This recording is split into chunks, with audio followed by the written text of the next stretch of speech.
Hello, and thank you all for joining me today.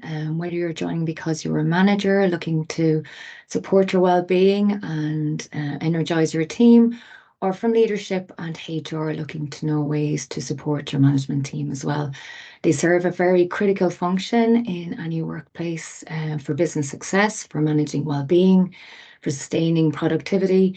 However, current trends are indicating that management are struggling. They're squeezed in the middle between leadership priorities and managing team well-being as well. So today we're going to look at some concerning trends globally with management and look at ways that managers can manage team well-being and help prevent burnout. Look at ways that they can instill psychological safety in the workplace. Also, which is helpful, is how they may be able to influence leadership to help change the workplace conditions, the work culture, which is so important, as we'll see, and some tips of how they can take care of themselves as well. So looking at some of the trends, reports are indicating that since COVID, managers have been in high demand, but are also struggling to juggle demands as well. A Gallup report last year highlighted that managers are experiencing stress, which is impacting their health and work-life balance, and is actually worse than their direct reports. Another survey of 9,000 of the workforce globally found that up to 35% of managers are saying that they're burnt out very often or always. And mostly this was attributed to working overtime to accommodate for the work demands of their frontline as well. And a lot are feeling, disengaged, unproductive, and are essentially not feeling fulfilled in their roles at the moment. And there's a number of factors for this, post-COVID, the impact on mental health on their teams, high inflation, and, dealing with mixed working models, trying to manage remotely or through hybrid working as well. So if you are a manager here today, to maybe reflect on some of the demands you might be experiencing, whether any of this is relevant to you, whether you're like the 50% of managers who are saying that their workload has increased since COVID as well, and that they're juggling a lot. So just to take a minute to think about that.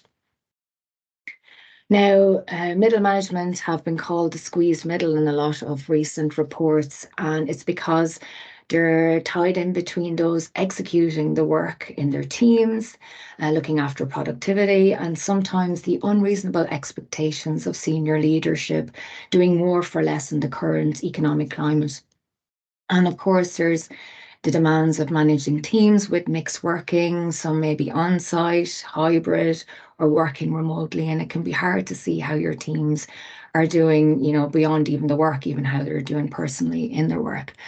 There can be a lack of psychological safety, which we'll talk about in a bit, increased anxiety and insecurity. And again, that lack of fulfillment, low productivity. However, managers have never been more important than now in business success and managing well-being, which is also important for business. And company leaders need to show some empathy and enforce that switching off to help support the important managers as well. Now, some of the systemic issues that are contributing to high burnout in management and high stress and exhaustion, there's three main ones in the research. The first one is juggling role demands. So management at the moment are trying to manage team performance and output and completing and managing projects effectively. And also recently there's more of a demand on managers to look after team well-being and support mental health as well, which is another challenge to juggle. There's also a lack of support, which impacts on burnout. A lot of managers become managers without training, without people management training, project management training, training on strategy. And also there's a perceived lack of support from leadership. They really are lacking that mentorship and coaching from leadership, probably because leadership are lacking the time and resources to do that as well, but it does impact on well-being. And also there's a lack of autonomy because They're responsible for implementing directives, but without, the key strategic decision-making involvement, which leads to disempowerment and disengagement. Autonomy is so important for feeling that your role is important and feeling connected to objectives as well. However, it's important to address these factors because of the importance in management in the current workplace. Because number one, they're supporting team well-being. They are they're the most responsible for building employee engagement, which is so important for productivity and business success. Productivity, meeting strategic KPIs, and actioning leadership vision.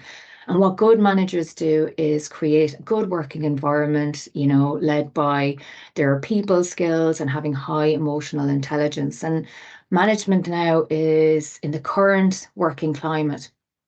Old school leadership styles don't work as effectively, and in fact can be quite damaging. So management today should be more about empowering staff to be able to do their work instead of keeping tabs on productivity, to be able to mentor them, to ask them, how can I best facilitate you to do your job? How can I support?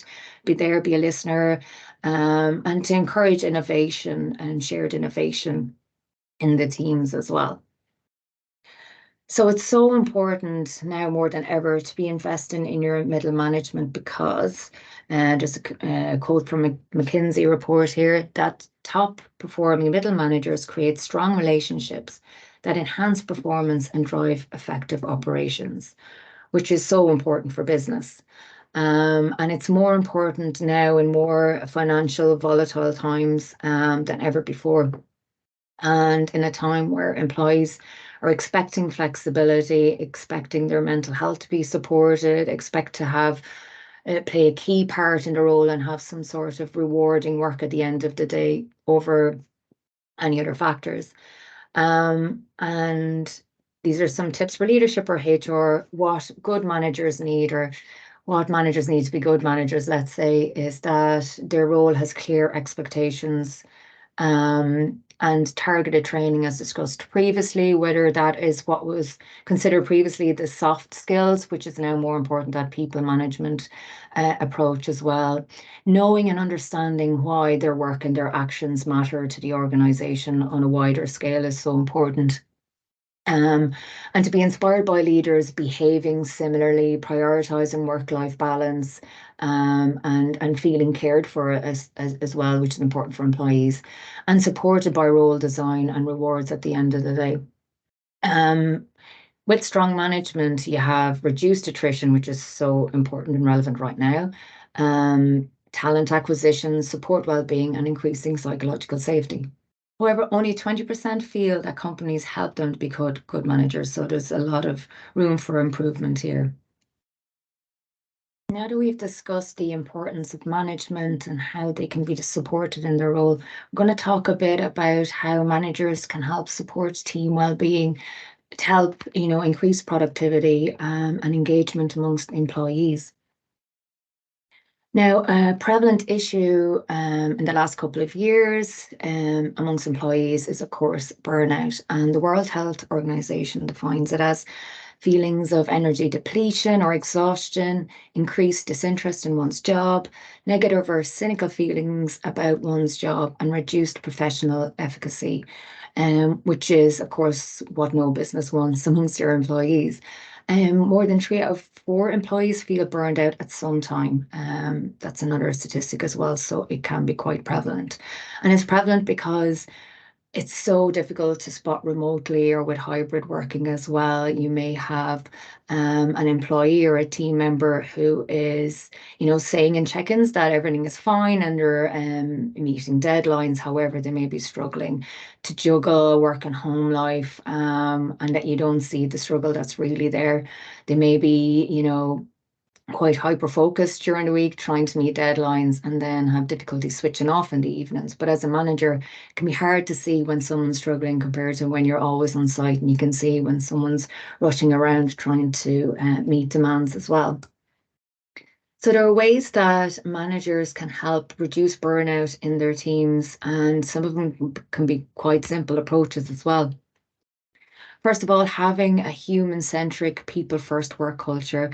Instead of focusing on the tasks or projects, it's very important to get to know your team, what makes them think, what makes them tick, what way they like to work, which is so important to help facilitate them to do their job the best they can.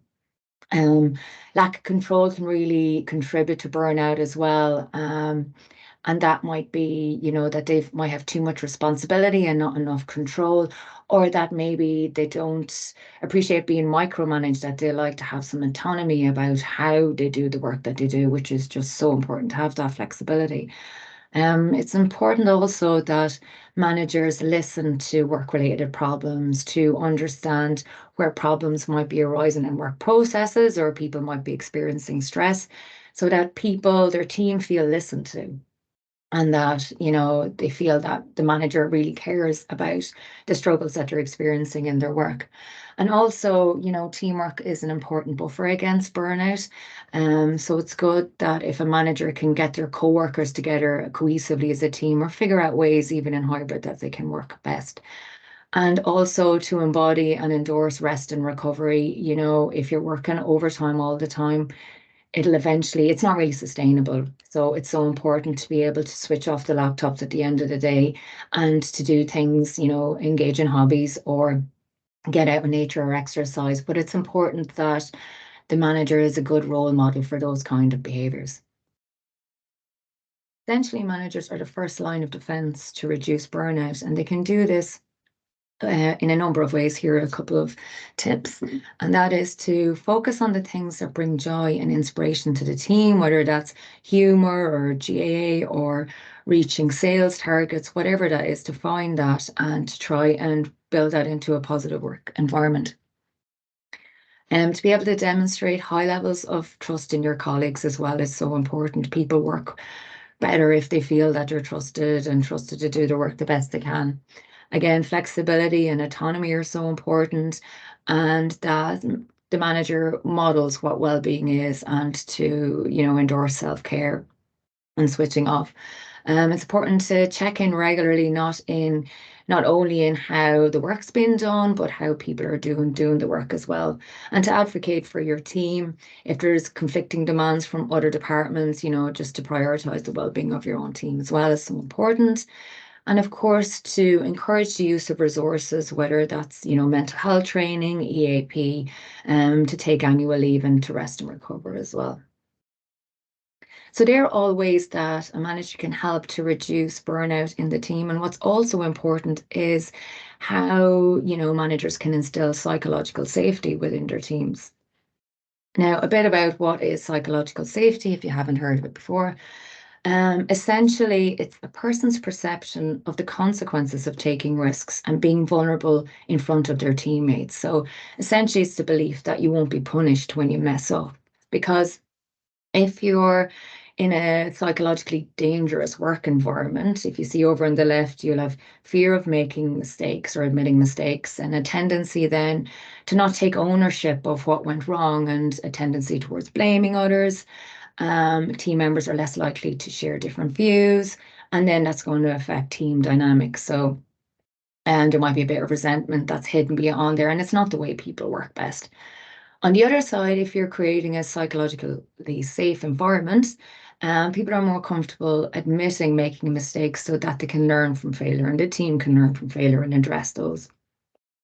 Everyone openly shares ideas, and it's better for innovation and decision making. And where psychological safety came from, it's an evolutionary and biological psychology perspective.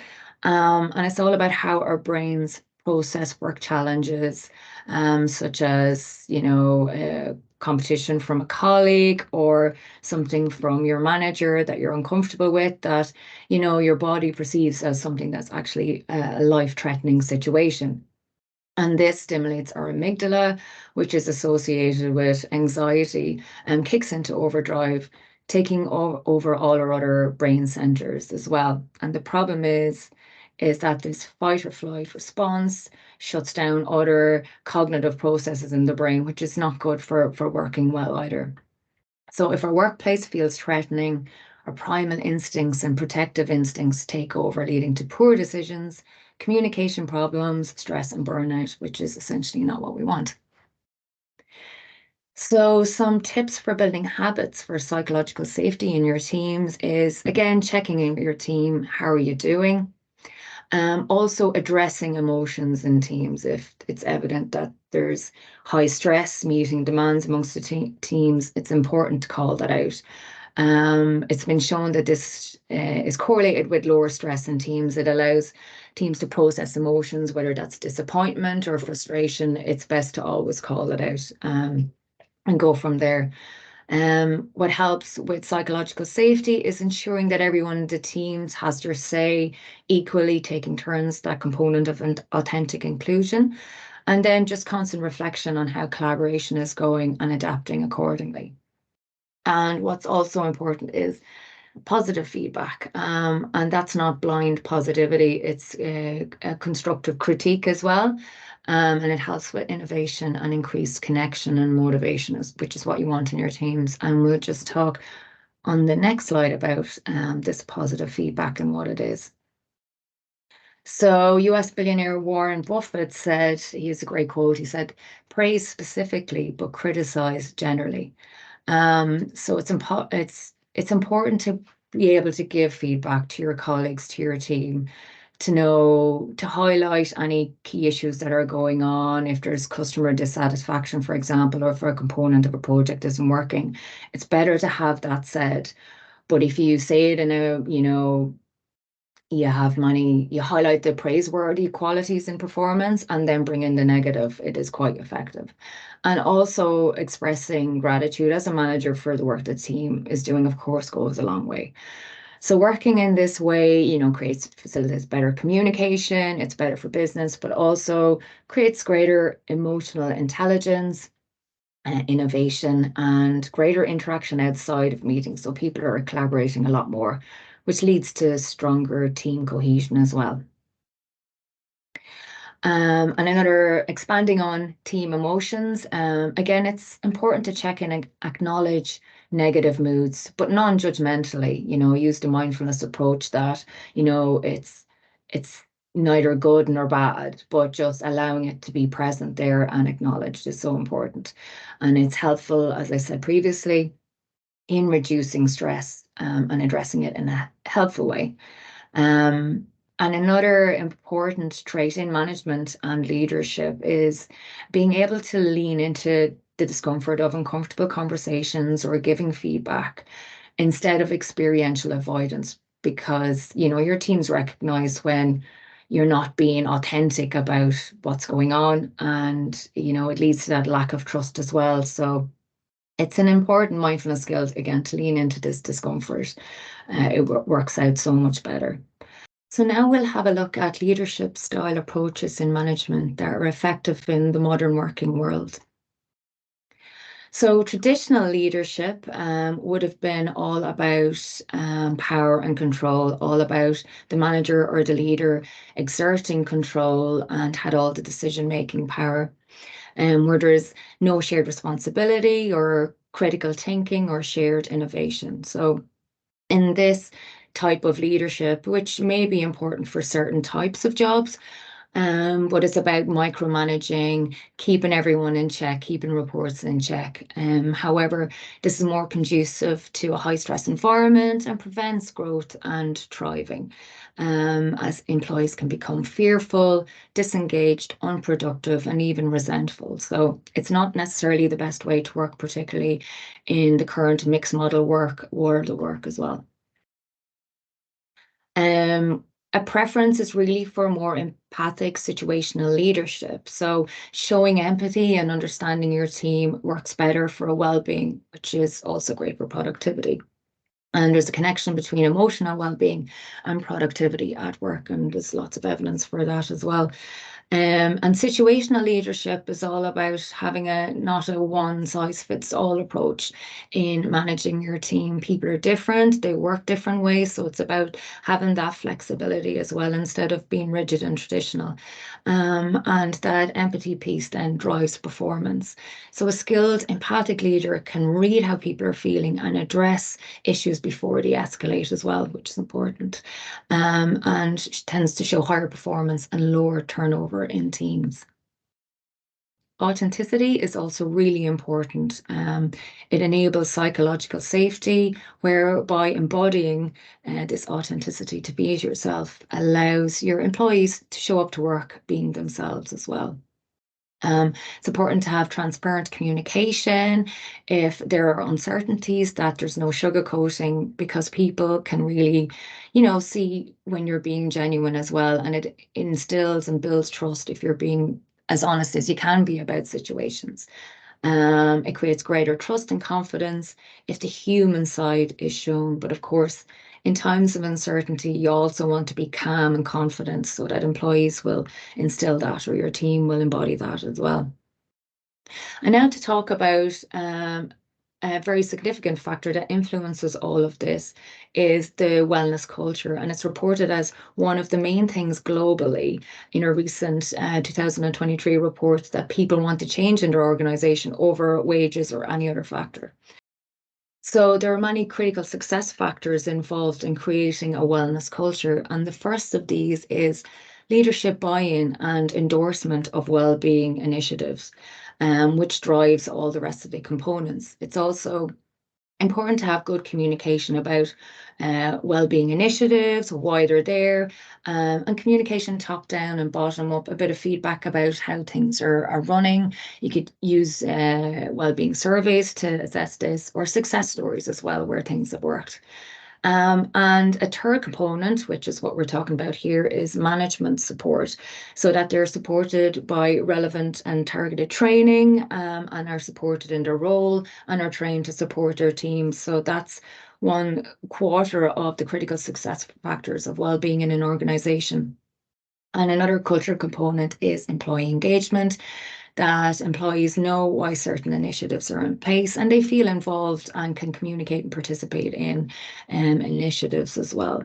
And just an overview framework here on the left, you have those cultural aspects of leadership commitment, management priority, employee commitment, and organizational communication. And these act as buffers against job demands, work demands, deadlines, conflict, and help support job resources, colleague communication, and job control and engagement, and in a sense then help to reduce the impact of job demands on psychological distress, such as stress, burnout, and depression, and buffer against physical health impacts such as high absenteeism, which is not good for business and bottom line as well.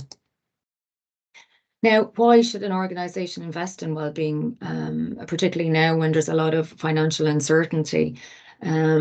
First of all, there's a loss in productivity, absences related to poor mental health. There's the cost of recruitment and retraining costs if there is high attrition. So well-being is good for both employees and business.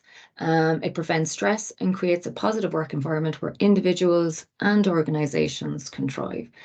Good health and well-being equals employee engagement and organizational performance.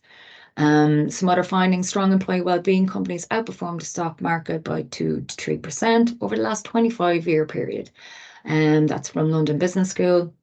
They show higher than average shareholder return and results in reduced staff turnover and employee vacancy, which is so important in terms of cost of business.